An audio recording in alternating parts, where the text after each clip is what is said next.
In an extraordinary moment, former President Donald Trump appeared in court for his arraignment today.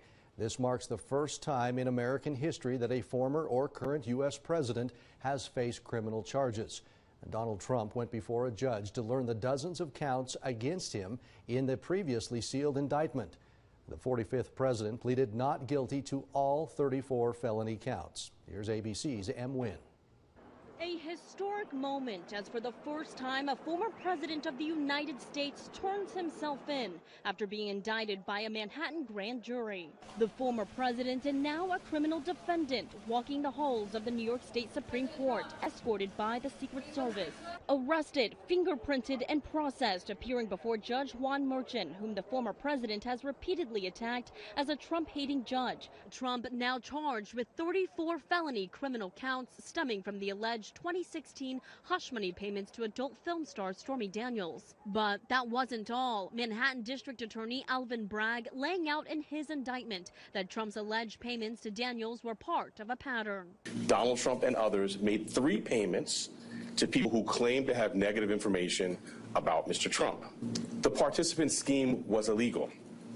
The scheme violated New York election law, which makes it a crime to conspire to promote a candidacy by unlawful means. David Pecker, the former publisher of the National Enquirer, appears to be a key witness. One part of the indictment claims that during Trump's transition into the White House, he privately met in Trump Tower with the National Enquirer's owner. The defendant thanked the tabloid's owner for handling the stories of the doorman and Woman One and invited him to the inauguration. Video cameras were not allowed inside the courtroom, but the judge did allow still photographers to take pictures before the unprecedented arraignment began. Trump pleading not guilty to all charges.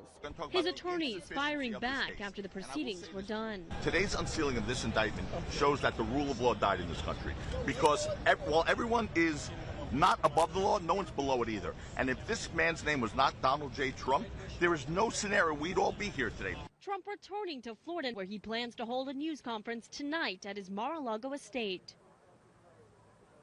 The prosecution and defense are at odds over a trial start date. The DA wants January 2024, but Trump's lawyers say that's too soon. The next scheduled court date is in December. M. Wynn, ABC News, New York.